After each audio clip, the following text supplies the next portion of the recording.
तो हम लोगों ने पिछली क्लास में सॉलिड स्टेट शुरू किया था। तो व्हाट इज ए सॉलिड? तो सॉलिड क्या है इसके बारे में चर्चा कर रहे थे, उसके टाइप्स के चर्चा कर रहे थे। तो what is a solid? Solid क्या है? तो स्टेट ऑफ मैटर, पदार्थ की एक अवस्था है जिसमें intermolecular force of attraction very strong होती है। Solid is state of matter in which intermolecular force of attraction is very strong.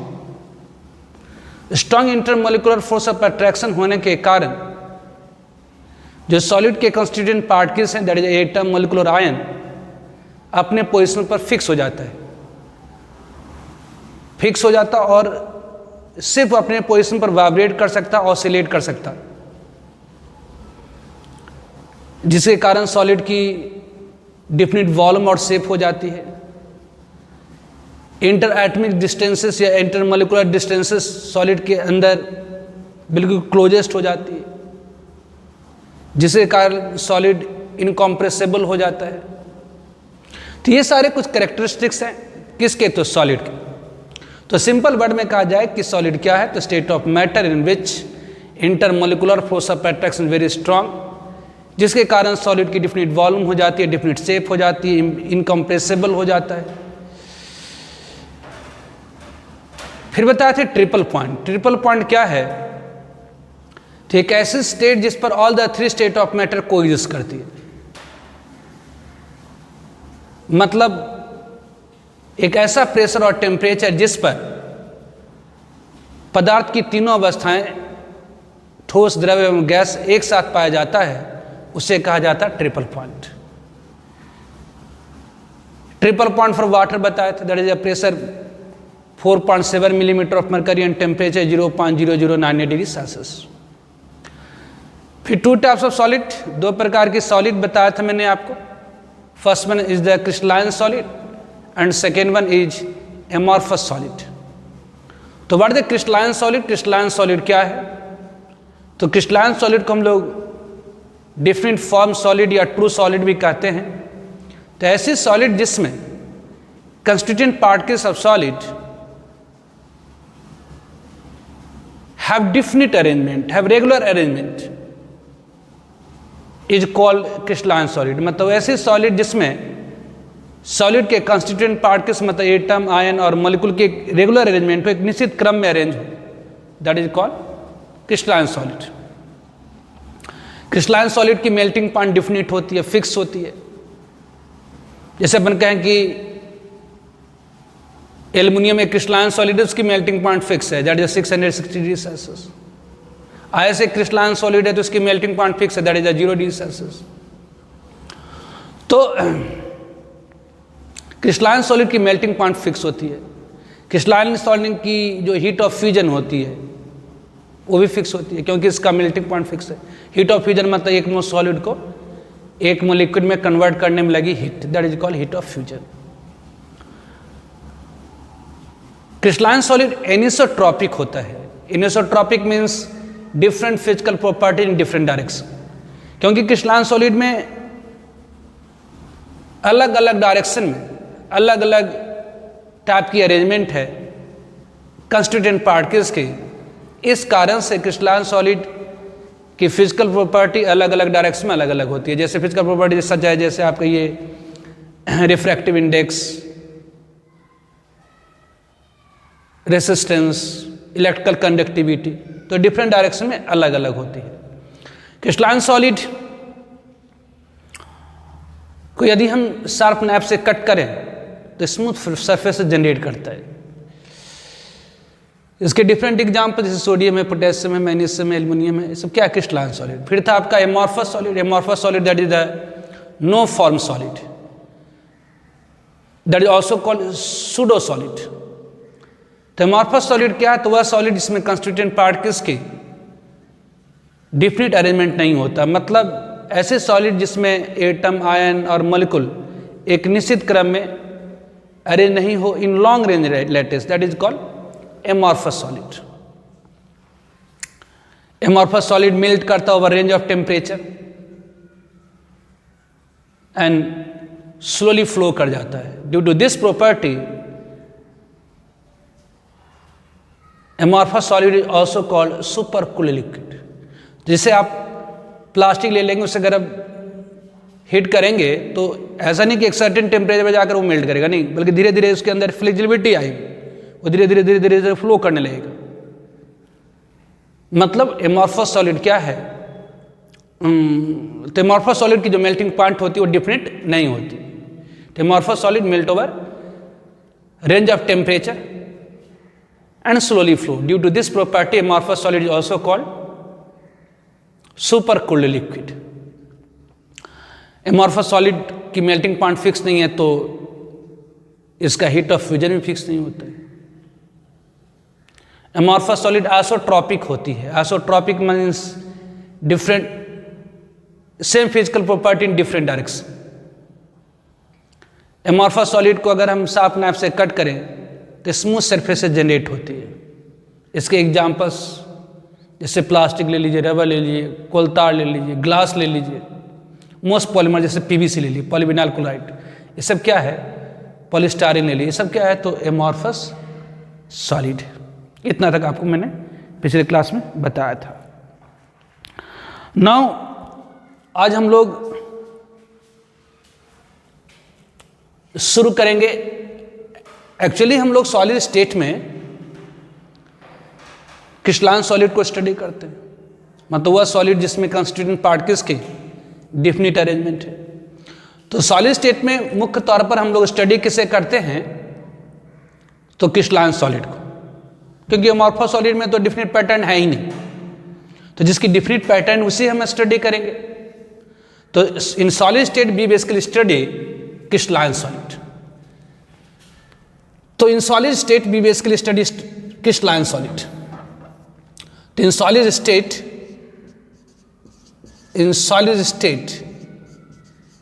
we basically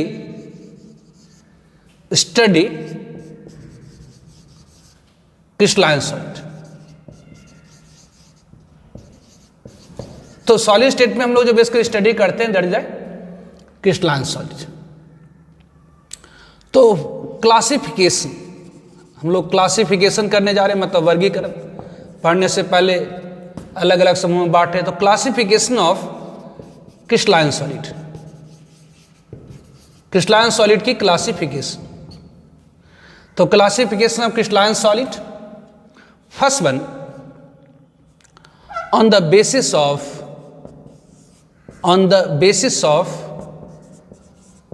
basis of binding force, on the basis of binding force present in solid। तो classification of crystalline solid on the basis of binding force present in solid. आप जानते हैं solid में strong intermolecular force of attraction होती है। तो intermolecular force of attraction के आधार पर classification of crystalline on the basis of binding force या intermolecular force present in solid. Solid में जो कंस्टिट्यूएंट पार्टिकल्स ऑफ सॉलिड है उसको बांध के रखने वाला जो फोर्स है उसके आधार पर क्रिस्टलाइन सॉलिड की क्लासिफिकेशन। तो classification of crystalline solid on the basis of binding force present in solid. तो following 4 types of solid on the basis of binding force present in solid, निम्नलिखित 4 प्रकार के सॉलिड होते हैं। First one is the metallic solid, जैसा नाम में है मेटालिक सॉलिड। ध्यान दीजिए, नाम में ही बहुत सारी चीजें छुपी होती हैं।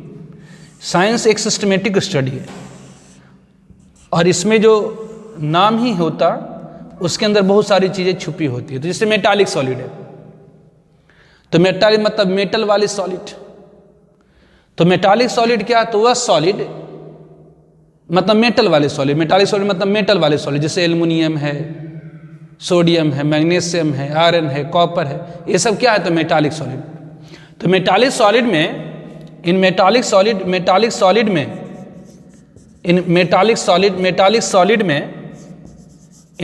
सॉलिड बाइंडिंग फोर्स, जो बाइंडिंग फोर्स होती है is metallic bond. Binding force is the metallic bond. तो मेटालिक सॉलिड में जो बाइंडिंग फोर्स होती है that is a metallic bond होती है। तो बाइंडिंग मेटालिक सॉलिड में जो बाइंडिंग फोर्स होती है that is the metallic bond. ये मेटालिक बॉन्ड क्या होती है, तो लिख देता हूं मैं, ये मेटालिक बॉन्ड क्या होती है, मेटालिक बॉन्ड।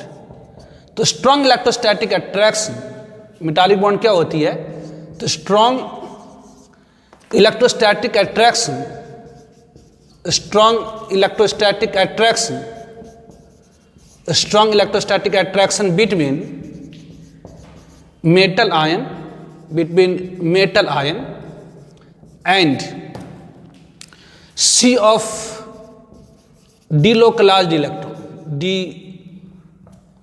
delocalized, और इसे कह सकते हैं इलेक्ट्रॉन, और मोबाइल इलेक्ट्रॉन कुछ भी कह सकते हैं, mobile electron is called metallic bond. तो मेटालिक बॉन्ड क्या है, तो स्ट्रॉन्ग इलेक्ट्रोस्टैटिक फोर्स है, स्ट्रॉन्ग कोहेसिव फोर्स किसके बीच में, तो metal ion and sea of delocalised electron. तो metal ion sea of delocalised electron मतलब क्या, जैसे आप सोडियम ले लीजिए, सिंपलेस्ट एग्जांपल, सोडियम की एटॉमिक नंबर होती है 11, इसकी इलेक्ट्रॉनिक कॉन्फिगरेशन होती है 281।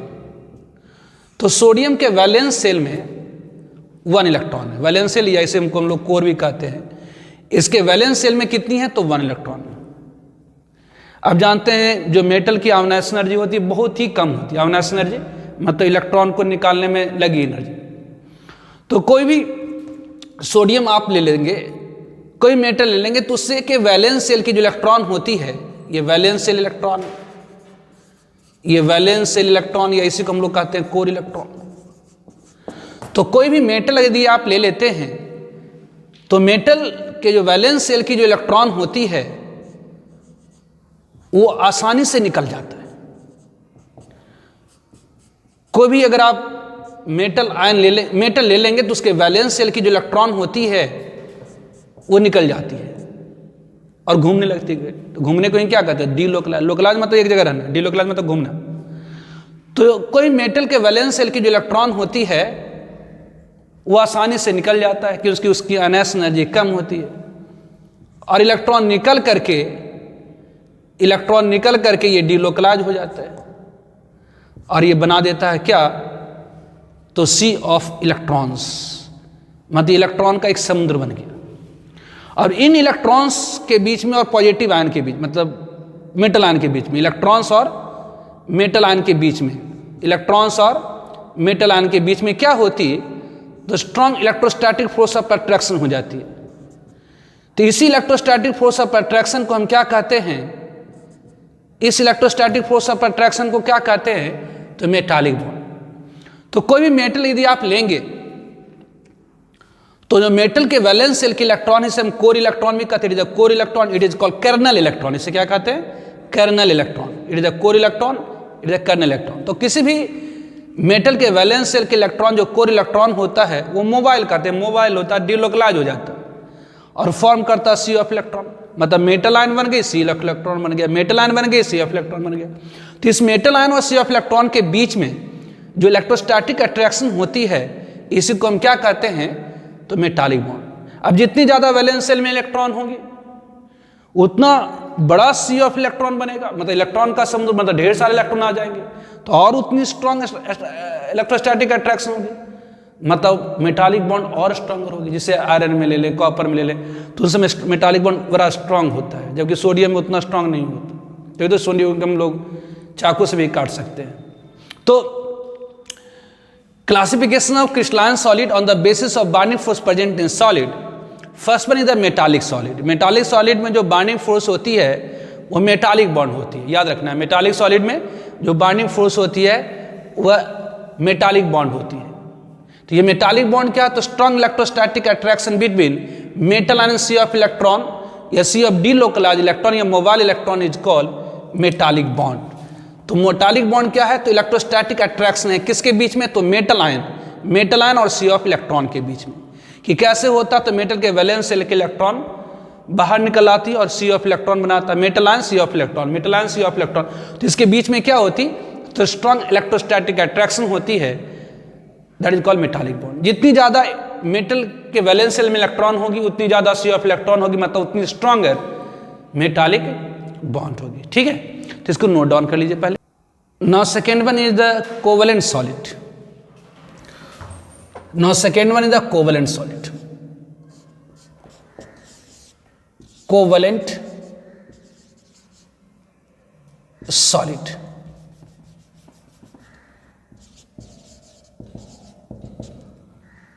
कोवेलेंट सॉलिड जैसा नाम में वह सॉलिड जिसमें जो बाइंडिंग फोर्स होगी वो network of covalent bond. Network मतलब जाल जैसा, एक दूसरे से दूसरा, तीसरे से तीसरा, चौथे से, जैसे होता है ना इंटरनेट का नेटवर्क। मतलब इंटरनेट क्या है, तो एक नेटवर्क है, मतलब एक सर्वर दूसरा से दूसरा, तीसरा तीसरा चौथा से, मतलब वर्ल्ड वाइड सारे करोड़ों सर्वर एक दूसरे से क्या है, इंटरकनेक्टेड है। तो नेटवर्क मतलब होता है जाल, नेट मतलब जाल, तो नेटवर्क। तो कोवेलेंट सॉलिड या इसी को हम लोग नेटवर्क सॉलिड भी कहते हैं, ध्यान रखिएगा, या इसी को हम लोग क्या कहते हैं, नेटवर्क सॉलिड भी कहते हैं। कोवेलेंट सॉलिड या इसी को हम लोग नेटवर्क सॉलिड भी कहते हैं। तो कोवेलेंट सॉलिड क्या है, तो सॉलिड इन विच वैसे सॉलिड जिसमें बाइंडिंग फोर्स इज, वैसे सॉलिड में बाइंडिंग फोर्स क्या है, इज कोवेलेंट बॉन्ड, या कि is network of covalent bond. Is network मतलब जाल, network of covalent bond, network of covalent bond is called, कहलाता क्या है, तो इज कॉल्ड कोवेलेंट सॉलिड। तो कोवेलेंट सॉलिड क्या है, तो वह सॉलिड जिसमें बाइंडिंग फोर्स क्या होती है, तो नेटवर्क ऑफ कोवेलेंट बॉन्ड होती है, that is called covalent solid. इसके पॉपुलर एग्जांपल्स, जैसे मेटालिक सॉलिड का एग्जांपल लिखा था ना, सोडियम पोटेशियम मैग्नीशियम, उसी तरह से कोवेलेंट सॉलिड के जो एग्जांपल्स हैं, इसमें लगता है छूट गया, नोट कर लीजिएगा। मेटालिक सॉलिड का एग्जांपल क्या, तो सोडियम है, पोटेशियम है, एल्युमिनियम है, मैग्नीशियम है, आयरन है। तो कोवेलेंट सॉलिड के एग्जांपल्स, तो कोवेलेंट सॉलिड क्या है, तो वह सॉलिड जिसमें बाइंडिंग फोर्स क्या है, तो network of covalent bond is called covalent solid.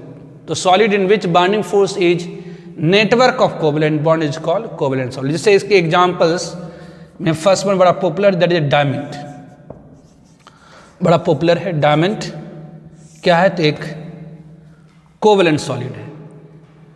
इसमें क्या होता, तो आप जानते हैं, पढ़े होंगे, डायमंड में क्या होता है, तो एक कार्बन दूसरे कार्बन से टेट्राहेड्रली बॉन्डेड होता है।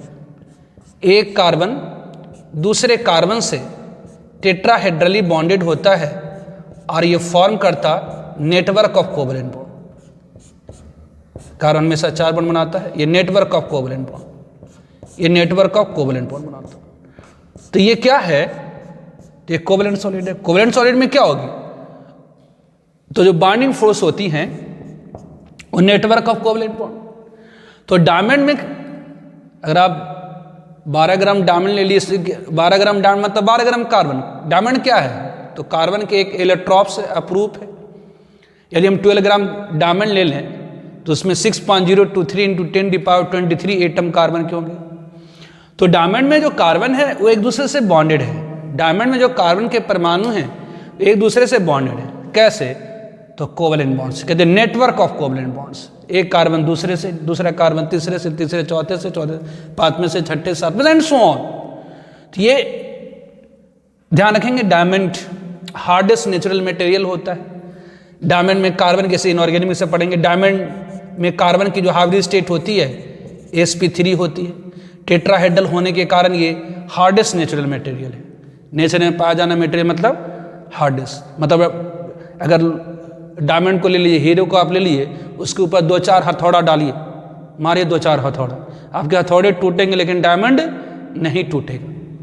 तो ये diamond is the hardest natural material. Diamond hardest natural material है। तो डायमंड में क्या है, तो डायमंड में नेटवर्क ऑफ कोवेलेंट बॉन्ड है, मतलब ये कोवेलेंट सॉलिड हुई।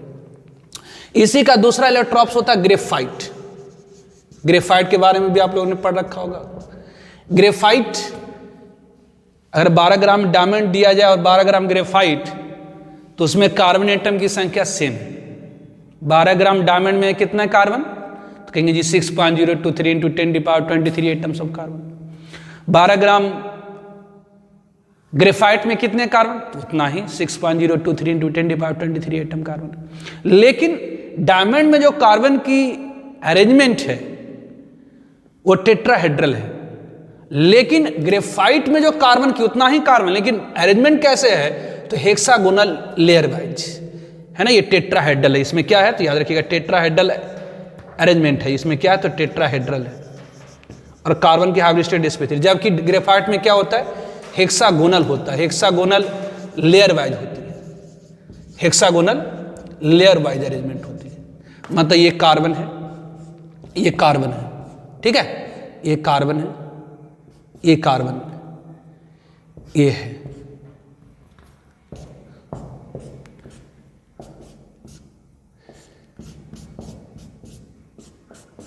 ये इस तरह से एक लेयर बन गया हेक्सागोनल। इसके जस्ट नीचे भी आप बना सकते हैं दिस वन। ये कार्बन है, ये कार्बन है, ये कार्बन है,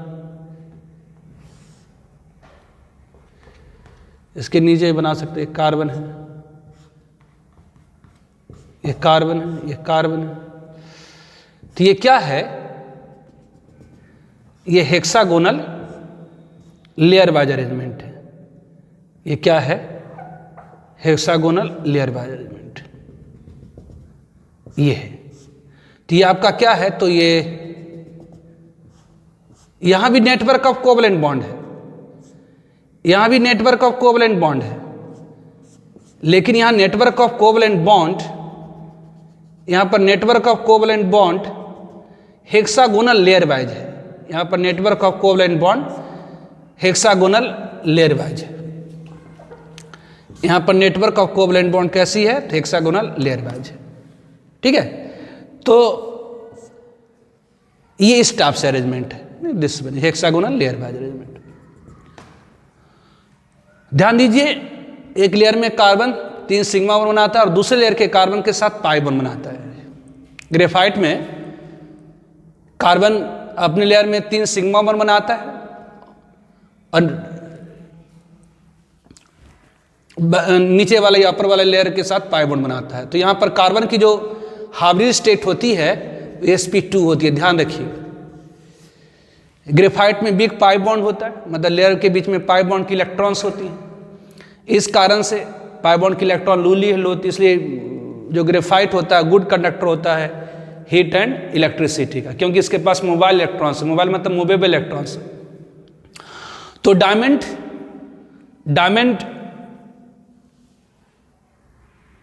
में भी कार्बन है, ग्रेफाइट में भी कार्बन है, यहां भी नेटवर्क ऑफ कोवलेंट बॉन्ड है, यहां भी नेटवर्क ऑफ कोवलेंट बॉन्ड है, लेकिन यहां पर टेट्राहेड्रल है और ये क्या है, हेक्सागोनल लेयर वाइज है। डायमंड में कार्बन की हाइब्रिड स्टेट sp3 होती है, ग्रेफाइट में कार्बन की हाइब्रिड स्टेट sp2 होता है। ये bad conductor of heat electricity होती है, ये good conductor of heat and electricity होती है। इसमें कार्बन की हाइब्रिड स्टेट sp3 है, इसमें कार्बन की हाइब्रिड स्टेट sp2 है, क्योंकि यहां पर लेयर के बीच में क्या है, पाई बॉन्ड है। ये सॉफ्ट होता है, ये हार्ड होता है, ये लुब्रिकेंट के रूप में यूज होता है। तो ये सब प्रॉपर्टी है।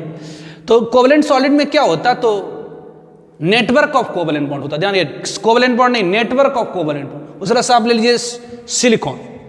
सिलिकॉन में भी क्या होता है, तो सिलिकॉन में भी क्या होता है, तो ये नेटवर्क ऑफ कोवलेंट बॉन्ड होता है। एक सिलिकॉन दूसरे से, दूसरा सिलिकॉन तीसरे से क्या होगा, तो बॉन्डेड होगा। ये यहाँ भी क्या होगा, तो नेटवर्क ऑफ कोवलेंट बॉन्ड होती है।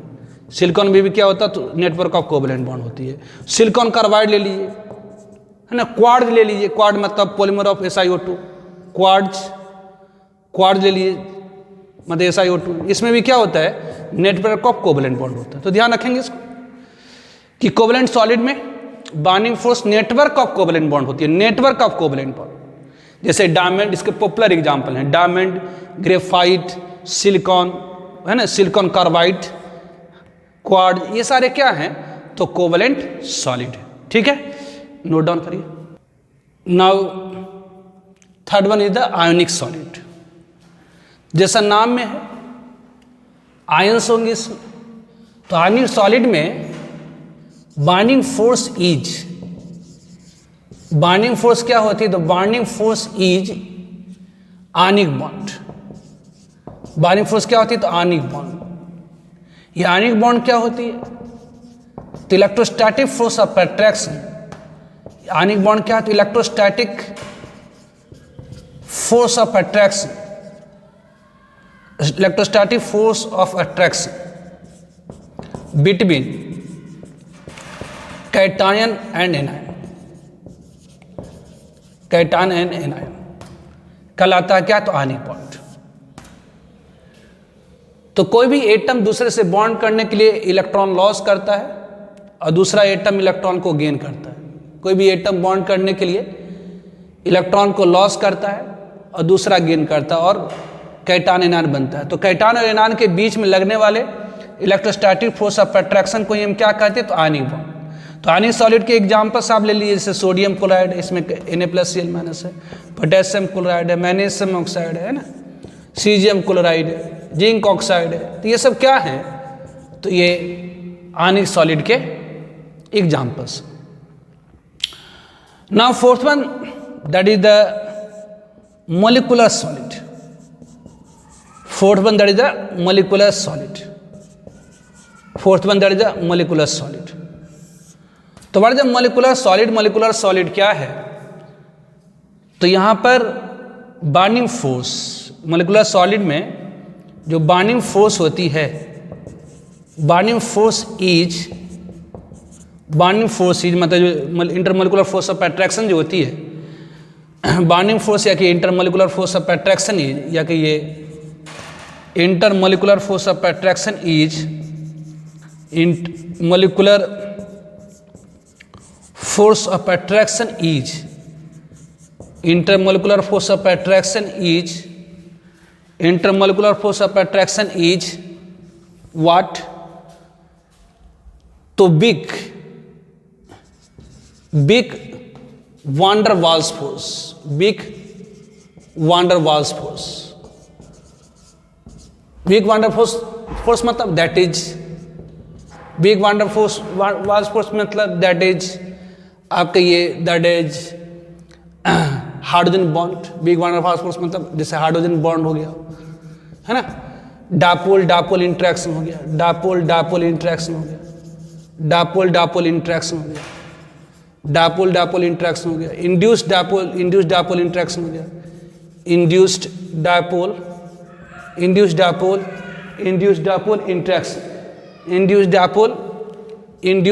Interaction, induced dipole interaction. तो ये सब क्या है? कहलाता क्या है? तो वान डर वाल्स फोर्स। तो मोलिकुलर सॉलिड में binding force is intermolecular force of attraction between, intermolecular force of attraction between, तो big intermolecular force of attraction that is hydrogen bond, dipole interaction, induced dipole interaction etc। तो molecular solid में जो binding force होती है, जो intermolecular force of attraction जो होती है, वो big van der Waals force होती है। तो वान डर वाल्स फोर्स मतलब जैसे hydrogen bond, dipole interaction, induced dipole interaction, इन सब को कलेक्टिवली हम लोग क्या कहते हैं? तो वान डर वाल्स फोर्स कहते हैं। इसमें भी सब कैटेगरी है, जैसे इसमें first one is the hydrogen bonded, इसमें भी होता है एक hydrogen bonded molecular solid, hydrogen bonded molecular solid, hydrogen bonded molecular solid. तो इसका नाम है हाइड्रोजन बॉन्डेड मोलिकुलर सॉलिड। मतलब वह मोलिकुलर सॉलिड जिसमें जो बाइंडिंग फोर्स होगी, जो वान डर वाल्स फोर्स होगी, वो हाइड्रोजन बॉन्ड होगी। हाइड्रोजन बॉन्डेड मोलिकुलर सॉलिड मतलब क्या हुआ? तो वह मोलिकुलर सॉलिड, वान डर वाल्स फोर्स का बहुत सारा कैटेगरी है, जैसे हाइड्रोजन बॉन्ड भी वान डर वाल्स फोर्स कहलाता है, वान डर वाल्स फोर्स मतलब big intermolecular force of attraction. तो hydrogen bond, dipole interaction, induced dipole interaction, ये सारे क्या है? तो वान डर वाल्स फोर्स ही है। तो इसमें भी सब कैटेगरी है। First one is hydrogen bonded molecular solid. तो हाइड्रोजन बॉन्डेड मोलिकुलर सॉलिड में क्या होगी? तो binding force will binding force कौन सी होगी? तो binding force bill harden bond, bill harden bond. ध्यान दें, हार्डन बॉन्ड भी क्या है? तो एक वीक इंटरमोलिकुलर फोर्स है, मतलब वान डर वाल्स फोर्स है। तो वैसे सॉलिड जिसमें बाइंडिंग फोर्स हाइड्रोजन बॉन्ड हो, मतलब intermolecular force of attraction hydrogen bond. जैसे इसके examples, popular example ice. Ice क्या है? तो हाइड्रोजन बॉन्डेड मोलिकुलर सॉलिड है। आइस में क्या होता है? तो ऑक्सीजन हाइड्रोजन, ऑक्सीजन हाइड्रोजन, ये ऑक्सीजन ये हाइड्रोजन, ये ऑक्सीजन ये हाइड्रोजन। तो हाइड्रोजन बॉन्ड होती क्या है? हाइड्रोजन बॉन्ड क्या होती है? तो electrostatic force of attraction between hydrogen and most electronegative element like fluorine, oxygen and nitrogen is called hydrogen bond. ये हाइड्रोजन बॉन्ड क्या है? तो electrostatic force of attraction between hydrogen and most electronegative element like fluorine, oxygen and nitrogen is called hydrogen bond. तो ध्यान दीजिए, hydrogen bond बनने के लिए जो कंडीशन है कि मॉलिक्यूल में कम से कम एक हाइड्रोजन ऐसी होनी चाहिए जो डायरेक्टली अटैच हो किससे? तो फ्लोरीन, ऑक्सीजन और नाइट्रोजन से। तो H2O में क्या है? एक हाइड्रोजन डायरेक्टली अटैच है ऑक्सीजन से। तो ऑक्सीजन की इलेक्ट्रॉन नेगेटिविटी हाइड्रोजन से ज़्यादा होती है, जिसके कारण ऑक्सीजन अपने इलेक्ट्रॉन के अलावा हाइड्रोजन के इलेक्ट्रॉन को अपनी तरफ खिसका लेता है। ऑक्सीजन की इलेक्ट्रॉन नेगेटिविटी हाइड्रोजन से ज़्यादा होती है, जिसके कारण ऑक्सीजन अपने इलेक्ट्रॉन के अलावा हाइड्रोजन के इलेक्ट्रॉन को भी अपनी तरफ खिसका लेता, जिसके कारण यहाँ थोड़ी सी पॉजिटिव चार्ज, थोड़ी सी निगेटिव चार्ज, और इस पॉजिटिव निगेटिव के बीच में क्या होती है? तो इलेक्ट्रोस्टैटिक अट्रैक्शन होती है। तो इसी इलेक्ट्रोस्टैटिक अट्रैक्शन को हम क्या कहते हैं? तो हाइड्रोजन बॉन्ड। तो ये आइस क्या है? तो हाइड्रोजन बॉन्डेड मोलिकुलर सॉलिड है, जिसमें तो कोवलेंट बॉन्ड भी है। तो इसको कोवलेंट सॉलिड क्यों नहीं कह देते? भैया कोवलेंट बॉन्ड तो है, लेकिन नेटवर्क ऑफ कोवलेंट बॉन्ड नहीं है। मतलब ये हाइड्रोजन, ऑक्सीजन, हाइड्रोजन, बस इतना है कोवलेंट बॉन्ड है। अब आगे दूसरा मोलिक्यूल कोवलेंट बॉन्ड से नहीं अटैच है, दूसरा फिर तीसरा फिर कोवलेंट बॉन्ड से अटैच नहीं, बल्कि इसे अटैच कौन सा होगा? हाइड्रोजन बॉन्ड के कारण अटैचमेंट हो रही है। तो एक मोलिक्यूल दूसरे मोलिक्यूल से अटैच तो हो रहा, लेकिन कोवलेंट बॉन्ड से नहीं, बल्कि क्या है? हाइड्रोजन बॉन्ड से हो रहा है। जबकि कोवलेंट सॉलिड में क्या होता था? तो network of covalent bond form होती थी। और यहां पर क्या हो रहा? तो यहां कोवलेंट बॉन्ड है, लेकिन एक मॉलिक्यूल दूसरे मॉलिक्यूल से जो चिपक रहा, जो बॉन्ड कर रहा है, वो बिग फोर्स से कर रहा। यहां पर बिग फोर्स कौन सी है? तो हाइड्रोजन बॉन्डेड। इसलिए हम क्या कहते हैं? तो हाइड्रोजन बॉन्डेड मोलिकुलर सॉलिड। तो मोलिकुलर सॉलिड में binding force big intermolecular force of attraction होती है, that is one der Waals force होती है। वान डर वाल्स फोर्स में भी बहुत कैटेगरी है, hydrogen bond, dipole dipole interaction, induced dipole interaction. तो first one hydrogen bonded molecular solid, इसमें बाइंडिंग फोर्स क्या होगी? तो हाइड्रोजन बॉन्ड। हाइड्रोजन बॉन्ड क्या होती है? तो electrostatic force of attraction between hydrogen and most electronegative element like fluorine, oxygen, nitrogen is called hydrogen bond. तो आइस क्या है? तो हाइड्रोजन बॉन्डेड मोलिकुलर सॉलिड है। ठीक है, लिखिए इसे। नाउ मोलिकुलर सॉलिड में first one is the hydrogen bonded molecular solid, now second one is the polar molecular solid. तो ये पोलर मोलिकुलर सॉलिड क्या है? तो मोलिकुलर सॉलिड इन विच, वह मोलिकुलर सॉलिड जिसमें in which binding force is dipole dipole interaction, dipole interaction. तो polar molecular solid में जो बाइंडिंग फोर्स होगी, जो इंटरमोलिकुलर फोर्स ऑफ अट्रैक्शन होगी, दैट इज व्हाट? तो डायपोल इंटरेक्शन। ये डायपोल इंटरेक्शन क्या होती है? तो इन नॉन पोलर कंपाउंड, मतलब इन नॉन पोलर सॉलिड, जैसे ये डायपोल इंटरेक्शन क्या होती है? डायपोल इंटरेक्शन क्या होती है? जैसे अगर आप ले लीजिए SO2 ले लेते हैं, सॉलिड SO2, इसके एग्जांपल्स। तो सॉलिड SO2 में क्या है? कहेंगे जी ये सल्फर है, ये ऑक्सीजन है, ये सल्फर, ये ऑक्सीजन है। तो ऑक्सीजन की इलेक्ट्रॉन नेगेटिविटी क्या है? तो ज़्यादा है सल्फर से, मतलब सल्फर की इलेक्ट्रॉन नेगेटिविटी कम है ऑक्सीजन से, मतलब ऑक्सीजन की इलेक्ट्रॉन नेगेटिविटी ज़्यादा है सल्फर से, जिसके कारण ऑक्सीजन अपने इलेक्ट्रॉन के अलावा सल्फर के इलेक्ट्रॉन को अपनी तरफ खिसका लेता है। यहाँ से थोड़ी सी निगेटिव चार्ज, यहाँ पर क्या होगी? तो यहाँ भी थोड़ी निगेटिव चार्ज, यहाँ पर पॉजिटिव चार्ज। तो ये क्या है? तो ये डायपोल, ये जो पॉजिटिव नेगेटिव चार्ज पैदा हुआ इसी को हम लोग क्या कहते हैं, तो डायपोल पैदा होगा। डाय मतलब दो, पोल मतलब ध्रुव। ये प्लस माइनस चार्ज का इंड्यूसमेंट होना ही क्या कहलाता है, तो ये डायपोल कहलाता है। अब ये दूसरा मॉलिक्यूल अगर आप ले लीजिए, ये दूसरा मॉलिक्यूल आप ले लीजिए, ये दूसरा मॉलिक्यूल आप ले लीजिए, तो इसमें भी क्या होगी, तो यहाँ भी डायपोल होगी। मतलब एक एंड पर माइनस दूसरे एंड पर प्लस, एक एंड पर माइनस दूसरे एंड पर प्लस, एक एंड पर माइनस दूसरे एंड पर प्लस, एक एंड पर माइनस दूसरे। अब ये जो डायपोल पैदा हुआ है एक दूसरे को आकर्षित करेगा, इलेक्ट्रोस्टैटिक फोर्स ऑफ अट्रैक्शन लगाएगा। तो इसी अट्रैक्शन फोर्स को हम क्या कहते हैं, तो डायपोल डायपोल इंटरेक्शन। मतलब एक ऐसी मॉलिक्यूल जिसमें दो एटम डिफरेंट इलेक्ट्रॉन नेगेटिविटी का हो, एक ऐसी मॉलिक्यूल जिसमें दो एटम डिफरेंट इलेक्ट्रॉन नेगेटिविटी का हो, तो जिसकी इलेक्ट्रॉन नेगेटिविटी ज़्यादा होती है उसके ऊपर थोड़ी सी नेगेटिव चार्ज, और जिसकी इलेक्ट्रॉन नेगेटिविटी कम होती है उसके ऊपर थोड़ी सी पॉजिटिव चार्ज पैदा हो जाती है। जिसकी इलेक्ट्रॉन नेगेटिविटी थोड़ी ज़्यादा होती है उसके ऊपर थोड़ी सी नेगेटिव चार्ज, और जिसकी इलेक्ट्रॉन नेगेटिविटी कम होती है उसके ऊपर पॉजिटिव चार्ज। तो जो प्लस माइनस चार्ज की, ये जो प्लस माइनस चार्ज डेवलप हुआ दो एंड पर, इसी को हम लोग क्या करें, तो डायपोल। तो सॉलिड SO2 में जो बॉन्डिंग फोर्स है, मतलब एक मॉलिक्यूल दूसरे मॉलिक्यूल से, दूसरा तीसरे से जो बॉन्डेड होता है वो डायपोल डायपोल इंटरेक्शन है ना, ये डायपोल डायपोल इंटरेक्शन, जिसे हम कहेंगे क्या, तो पोलर मॉलिक्यूलर सॉलिड। ध्यान दीजिए, जिस मॉलिक्यूल में नेट डायपोल मोमेंट होता है उसे पोलर मॉलिक्यूल कहा जाता है, और जिस मॉलिक्यूल में नेट डायपोल मोमेंट नहीं होता, कि डायपोल मोमेंट क्या होती है तो ये आगे आप केमिकल बॉन्डिंग में फिर बताऊंगा मैं। मतलब जिसमें प्लस माइनस चार्ज डेवलप हो जाता है, this is called dipole, it is a dipole. तो जिस मॉलिक्यूल में डायपोल मोमेंट होती है उसे कहा जाता है पोलर मॉलिक्यूल, और जिस मॉलिक्यूल में नेट डायपोल मोमेंट नहीं होती है उसे कहा जाता है नॉन पोलर मॉलिक्यूल।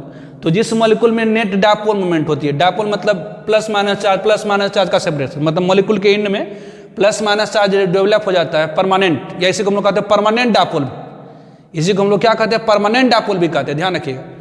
तो जिसमें वैसे मॉलिक्यूल जिसमें के एंड में प्लस माइनस चार्ज पैदा हो जाता है, वैसे मॉलिक्यूल जिसके एंड में प्लस माइनस चार्ज पैदा हो जाता है, वैसे मॉलिक्यूल जिसके एंड में प्लस माइनस चार्ज पैदा हो जाता है उसे हम डायपोल कहते हैं। और इस डायपोल के कारण एक मॉलिक्यूल दूसरे मॉलिक्यूल को आकर्षित करता है। तो वैसे मॉलिक्यूल जिसमें डायपोल पैदा हो जाता है उसे हम पोलर मॉलिक्यूल भी कहते हैं, वैसे मॉलिक्यूल जिसमें डायपोल पैदा हो जाता है उसे पोलर मॉलिक्यूल भी कहते हैं। तो पोलर मॉलिक्यूलर सॉलिड में जो बॉन्डिंग फोर्स होती है वह डायपोल डायपोल इंटरेक्शन होती है, डायपोल डायपोल इंटरेक्शन होती है। जैसे सॉलिड SO2 है ना, इट इज सॉलिड CO2 है, सॉलिड अमोनिया है, etcetera. Now last one, that is the non polar molecular solid, non polar molecular solid, non polar molecular solid. ये नॉन पोलर मॉलिक्यूलर सॉलिड में क्या होता है, तो ये नॉन पोलर मॉलिक्यूल होती है। नॉन पोलर मॉलिक्यूल किससे कहते हैं, तो वह मॉलिक्यूल जिसमें नेट डायपोल मोमेंट नहीं है, जबकि यहाँ पर क्या है, नेट डायपोल मोमेंट परमानेंटली पैदा रहता है, यहाँ परमानेंट है, ये परमानेंट, एक एंड पर पॉजिटिव और दूसरे एंड पर नेगेटिव है। तो पोलर मॉलिक्यूल में क्या होता है, तो परमानेंट डायपोल होता है। पोलर मॉलिक्यूल में क्या होता है, तो परमानेंट डायपोल होता है, और ये परमानेंट डायपोल मतलब प्लस माइनस, ये परमानेंट डायपोल मतलब प्लस माइनस, ये परमानेंट डायपोल मतलब प्लस माइनस, एक दूसरे को आकर्षित करता है। इसी को हम लोग क्या कहते हैं, तो डायपोल डायपोल इंटरेक्शन। तो ये नॉन पोलर मॉलिक्यूलर सॉलिड क्या है, तो नॉन पोलर मतलब जिसमें परमानेंट डायपोल नहीं है, नॉन पोलर मतलब जिसमें परमानेंट डायपोल नहीं है। तो नॉन पोलर मॉलिक्यूलर सॉलिड क्या है, तो वैसे मॉलिक्यूलर सॉलिड वैसे मॉलिक्यूलर सॉलिड जिसमें in which bonding force is induced dipole interaction is induced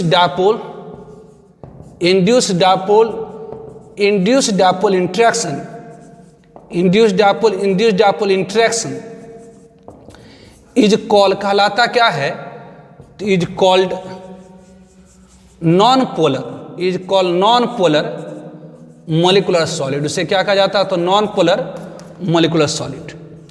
अब कहेंगे कि जी ये इंड्यूस्ड डायपोल क्या होती है? तो इंड्यूस्ड डायपोल तो आप समझ गए कि वैसे मॉलिक्यूल जिसमें दो एटम जिसकी इलेक्ट्रॉन नेगेटिविटी डिफरेंट होती है। डायपोल तो आप समझ गए कि वैसे मॉलिक्यूल जिसमें दो एटम की इलेक्ट्रॉन नेगेटिविटी डिफरेंट होती है, तो मॉलिक्यूल के एक एंड में पॉजिटिव चार्ज और दूसरे एंड में नेगेटिव चार्ज पैदा हो जाता है। तो इस नेगेटिव पॉजिटिव चार्ज की डेवलपमेंट ही क्या कहलाता? तो डायपोल, या इसी को परमानेंट डायपोल कहते हैं। और इस परमानेंट डायपोल के कारण एक मॉलिक्यूल दूसरे मॉलिक्यूल को आकर्षित करता है। अब ये इंड्यूस्ड डायपोल क्या होती है? इंड्यूस्ड डायपोल क्या होती है? ये इंड्यूस्ड डायपोल क्या होती है? तो non polar molecule, non polar मतलब वैसे मॉलिक्यूल जिसके एंड में प्लस माइनस चार्ज का सेपरेशन नहीं हुआ है। तो नॉन पोलर मॉलिक्यूल, इन नॉन पोलर मॉलिक्यूल में क्या होती है? इन non polar molecule due to vibration के कारण, ऑसिलेशन के कारण इलेक्ट्रॉन जो होती है टेम्पोरली इलेक्ट्रॉन जो होती है टेम्पोरली शिफ्ट कर जाता है टुवर्ड्स वन एंड, टेम्पोरली, ध्यान दिए, टेम्पोरली होता है यहाँ पर, temporarily towards one and and produce big dipole, produce a dipole कहलाता है कॉल्ड इंड्यूस्ड डायपोल। जैसे अगर आप कह लें, इसे उदाहरण के तौर पर हम लेते हैं सॉलिड आयोडीन ले लेते हैं, सॉलिड आयोडीन सॉलिड। तो सॉलिड आयोडीन में क्या होगा? तो आयोडीन दोनों की तो इलेक्ट्रॉन नेगेटिविटी सेम है, दोनों एटम की तो इलेक्ट्रॉन नेगेटिविटी सेम है, तो दोनों की इलेक्ट्रॉन नेगेटिविटी सेम है, लेकिन इलेक्ट्रॉन में क्या होती है? तो वाइब्रेशन होती है, कंपन होती है, जिसके कारण इस वाइब्रेशन होगी तो जो टेम्पोरली इलेक्ट्रॉन होगा किसी एक एंड पर शिफ्ट कर जाएगा। टेम्पोरली मतलब क्षण भर के लिए जो इलेक्ट्रॉन होता है किसी एक एंड पर किसी एक एंड की तरफ शिफ्ट होगा। तो जिसकी तरफ इलेक्ट्रॉन शिफ्ट करा उसकी तरफ थोड़ी सी निगेटिव चार्ज, और जिसकी तरफ से गया उसके एंड पर थोड़ी सी पॉजिटिव चार्ज। तो यहाँ पर क्या होगी? तो एक एंड पर थोड़ी सी पॉजिटिव चार्ज और दूसरे एंड पर थोड़ी सी निगेटिव चार्ज, एक एंड पर थोड़ी सी पॉजिटिव चार्ज और दूसरे एंड पर थोड़ी सी क्या होगी? तो निगेटिव चार्ज। तो इस पॉजिटिव निगेटिव के बीच में क्या होती है? तो इलेक्ट्रोस्टैटिक अट्रैक्शन होती है। इसी को हम कहते हैं इंड्यूस्ड डायपोल इंटरेक्शन। तो पोलर मॉलिक्यूल में क्या होता था कि इलेक्ट्रॉन नेगेटिविटी के डिफरेंस के कारण परमानेंट डायपोल पैदा हो जाता था। मतलब एक एंड पर परमानेंट पॉजिटिव और दूसरे एंड पर परमानेंट निगेटिव, और ये पॉजिटिव निगेटिव एक दूसरे को आकर्षित करता है, that is the dipole interaction. जबकि नॉन पोलर मॉलिक्यूल मतलब ऐसे मॉलिक्यूल जिसमें दो एटम के बीच, ऐसे मॉलिक्यूल जिसमें नेट डायपोल मोमेंट नहीं है, वैसे मॉलिक्यूल जिसमें नेट डायपोल मोमेंट नहीं है, तो वैसे मॉलिक्यूल में क्या होती है? तो ड्यू टू वाइब्रेशन, वैसे मॉलिक्यूल में क्या होता है? तो ड्यू टू वाइब्रेशन जो इलेक्ट्रॉन होता है टेम्पोरली किसी एक एंड की तरफ शिफ्ट कर जाता है, जिसके कारण जिस एंड की तरफ इलेक्ट्रॉन मतलब नेगेटिव चार्ज शिफ्ट किया उसके ऊपर थोड़ी नेगेटिव चार्ज, और जिसकी तरफ से गया उसके ऊपर थोड़ी सी पॉजिटिव चार्ज पैदा हो जाती है। तो इस पॉजिटिव निगेटिव के बीच में लगने वाले अट्रैक्शन को ही हम क्या कहते हैं? तो इंड्यूस्ड डायपोल इंटरेक्शन। जैसे आप सॉलिड आयोडीन ले लीजिए कि जी इसमें तो कोवलेंट बॉन्ड भी है, तो इसको कोवलेंट सॉलिड क्यों नहीं करें? ध्यान दीजिए, कोवलेंट बॉन्ड है, लेकिन एक मॉलिक्यूल दूसरे मॉलिक्यूल को जो बाइंड कर रहा है वो कोवलेंट बॉन्ड नहीं बाइंड कर रहा। कौन बाइंड कर रहा? तो ये यहाँ पर इंड्यूस्ड डायपोल। उसी तरह से यहाँ पर कोवलेंट बॉन्ड तो है, लेकिन एक मॉलिक्यूल दूसरे मॉलिक्यूल को बाइंड करने वाला कौन सा है? तो डायपोल इंटरेक्शन। तो ये सॉलिड आयोडीन ले लीजिए, है ना, फास्फोरस, सॉलिड फास्फोरस ले लीजिए, सॉलिड P4 ले लीजिए, है ना, ये क्या है? तो इसमें भी नॉन पोलर मॉलिक्यूलर सॉलिड है। सॉलिड सल्फर ले लीजिए, ये सब क्या है? तो ये क्या है? तो नॉन पोलर मॉलिक्यूलर सॉलिड है। तो मॉलिक्यूलर सॉलिड का भी टाइप्स हो गया। पहला हाइड्रोजन बॉन्डेड मॉलिक्यूलर सॉलिड, मतलब एक मॉलिक्यूल दूसरे मॉलिक्यूल से जो बंधा होगा वो हाइड्रोजन बॉन्ड से बॉन्डा होगा। दूसरा हो गया polar molecular solid. Polar molecular solid में एक मॉलिक्यूल दूसरे मॉलिक्यूल से जो बॉन्डेड होगा बाई डायपोल डायपोल इंटरेक्शन या कि परमानेंट डायपोल इंटरेक्शन। जबकि नॉन पोलर मॉलिक्यूलर सॉलिड में क्या होगा, तो नॉन पोलर मॉलिक्यूल मतलब वैसे मॉलिक्यूल जिसमें परमानेंट डायपोल नहीं है। तो वैसे मॉलिक्यूल जिसमें परमानेंट डायपोल मूवमेंट नहीं होती है, मतलब ऐसे मॉलिक्यूल जिसमें परमानेंट एक इन पर पॉजिटिव और दूसरे इन पर नेगेटिव नहीं होता है, वैसे मॉलिक्यूल में क्या होती है, तो ड्यू टू वाइब्रेशन के कारण इलेक्ट्रॉन किसी एक इंड की तरफ शिफ्ट कर जाता है, जिसके कारण जिस इंड पर इलेक्ट्रॉन शिफ्ट करता है उस तरफ नेगेटिव चार्ज, और जिसकी तरफ से शिफ्ट करता है उसके पास थोड़ी सी पॉजिटिव चार्ज पैदा हो जाती है। तो इस पॉजिटिव नेगेटिव के बीच में लगने वाले अट्रैक्शन को क्या कहा जाता है, तो इंड्यूस्ड डायपोल इंटरेक्शन।